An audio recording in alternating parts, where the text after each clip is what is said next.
assistant head coach right now at Arizona State. Charlie Ragle joins us now, Rock and Manuch with Jimmy B. Coach, Rock and Jimmy B today. What's going on, my friend? You love how you preface the favorite right now. Well, you knew where I was going with that, Coach. I said assistant head coach. So if last year I was saying to say my favorite head coach, at Idaho State. That's right. Okay. So I'm working it. About it. Love it. How's your summer going, buddy? It is going great, especially now that we're on vacation and things are couldn't be any better. Getting some good quality family time and just relaxing a little bit before we crank this thing up. Let me ask you, Jimmy and I were talking during the break, when it comes to, it seems like when we bring coaches on, we had Kenny on about 2 weeks ago, a week and a half ago. Right. And, you hear about players that have said, hey, they've committed to a particular university, but it seems like the coaches can never comment on those players. What are the rules that are set that if a kid can announce on social media that he's going to be a Sun Devil, but the coaches can't, obviously comment on it? What are the rules on that? Yeah, no, that's a great question. The first thing I think that's the biggest misnomer in recruiting is really all of these transactions are verbal transactions. Okay. Right? I can't come on the show right now and speak about any one prospect that we have committed to us. In fact, the scholarship for these guys in terms of a written offer doesn't come out until September 1st of their senior year. So right now, everything is just word of mouth. Oh. And then once September 1st hits, then these official offers go out to these young men in writing. And then they cannot sign until signing date, which is in December. I'm not sure exactly what the date is. It's like usually around mid-December, 18th, 19th, in that ballpark. And it will be again this year. So none of that is binding until that written offer comes out September 1. And then it doesn't really become officially binding in terms of them committing to the school until they sign that letter on signing date. And then that's when we can officially talk about them. All right. Is that the day also then that your fax machine finally is used? Well, the fax machine. That's what they do. They fax it. Yeah. It used to be fax. Yeah. Now you can actually do it via email. Okay. And actually, once you get, you can screenshot it. There's some technicalities now. They've tried to catch up a little bit with the antiquated rules, so to speak. Now, again, I'm talking about, the signing period for the 24 class. All right. There's some differentiations between, when guys come in January, let's say, and you start getting into the transfer portal, you can start speaking on those men when they're enrolled. There's some things that trigger it. They have to be enrolled, be on campus, and have started classes. So there's a little bit of variance between, whether it's, I don't want to say it, for a lack of a better word, a true signee, so to speak, and a I guess signees and then transfer portal players are a little bit different. Okay. All right. So hypothetically, say some kid, I don't know, let's just pick a high school, let's say Chaparral where you coach, and maybe the kid plays wide receiver, and, he goes on Twitter and says he's going to go to a particular university last week. When will that window open that somebody from Arizona State could talk, or whatever school could talk about that particular student athlete? Right. So in theory, if that did happen, right? Yeah, it's just hypothetical. Yeah. Right. Absolutely. In theory, let's just say a kid comes on and announces that. Well, then we can speak about said kid in December when he signs his national letter of intent, whatever that date is. Okay. All right. So along those lines, is the university allowed to, if the kid commits, verbally, is the university before that signing day in December permitted to give them swag to wear, or that's on the kid to wear the swag and buy his own swag? That's all on the kid. Everything prior to signing date, and then we really cannot get involved in outfitting the young man until he's on our campus and enrolled, even after he signs. Hey, Coach, and we're friends, and this isn't. We're not trying to be different or anything like that. I think there's a lot of fans out there that just don't understand the process, and that's kind of why I knew you could be able to explain it. So thank you. I mean that. So you're absolutely right. There's a lot that don't, and to be honest with you, as the transfer portal came into play, the rules have changed.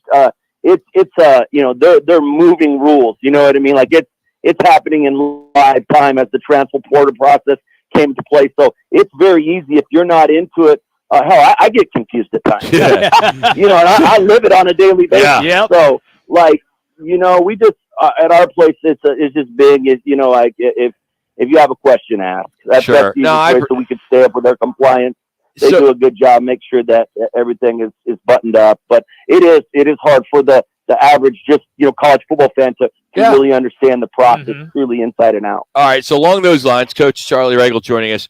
All right, so I think this transfer portal, everybody talks about the transfer. So I envision these universities have this room somewhere, right? There's this huge computer, and you walk in, and you got to have a login, and it gives you all the information. It tells you all these student athletes that are on the board. What is the transfer portal? Is it just a website that any of your coaches can go into with a login? Well, I mean, it is something like that. Okay. Kids can enter the portal at certain times. Really, kids can get into the portal anytime, but the portal only becomes active at certain times where you can go and for instance, a kid could quit in the middle of the season and request to be put into the portal. Okay. All right. But in terms of the activation of the portal, when those windows are open, those are different dates. So when those dates are open, Coach, when those dates are open, is there, and I'm sure universities are all different, but in your experience, it is still pretty new. Are there certain people that their task is to make sure they're on that because it gives you an incentive to jump on a kid if he goes into the transfer portal? 100%. Okay. There's people monitoring the portal 24/7. There's I think obviously the bigger your budget, right? It all comes down to dollars and cents. Yep. The more personnel you have, the more people you can have monitoring that. And I think that's what's become critical is, and it's a real tricky issue, right? Because, what you see a lot of times is you see guys going into the portal and then, within 24 hours, like they're already committed to said school. Okay.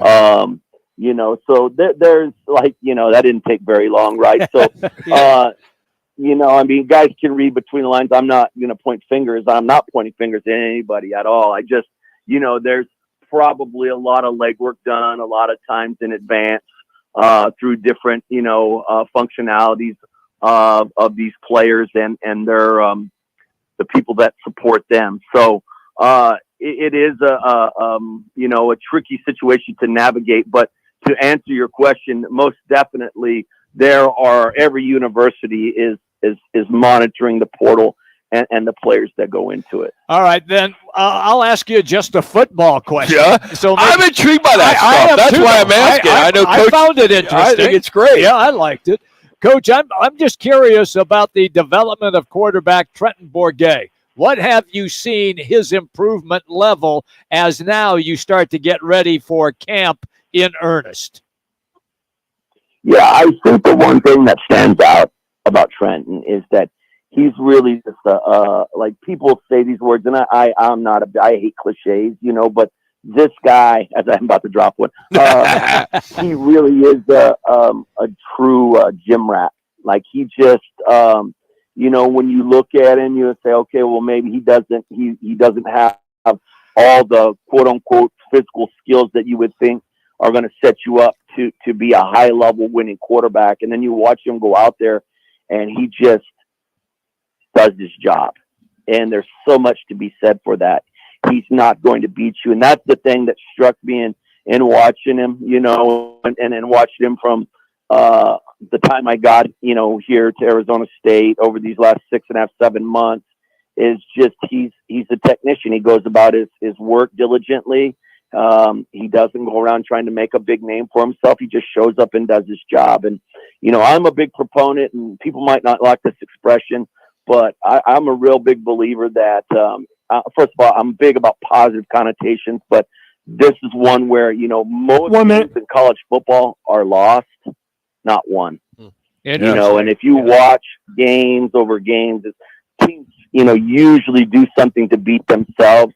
Very rarely does a team just go out and choke the life out of someone and win the game outright. It does happen, but more times than not, when you're looking at the numbers and the percentages, and winning is such a fine line in the Pac-12 week to week, it is so paramount that you have a guy at the helm that has the ball in his hand every single play that is not going to beat you.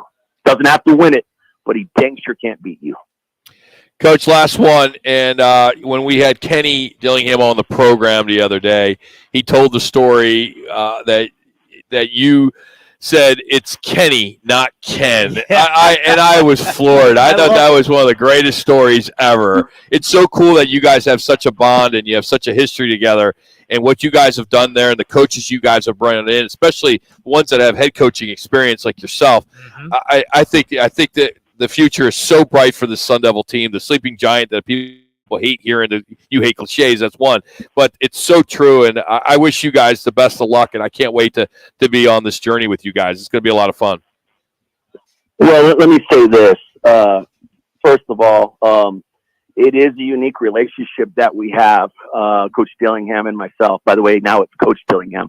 There were a couple of years removed, but it is definitely Coach Dillingham. That's awesome. But to sit back and watch him work the last 7 months, and people come on and say whatever that's just you, and me, Rock. That's not who I am.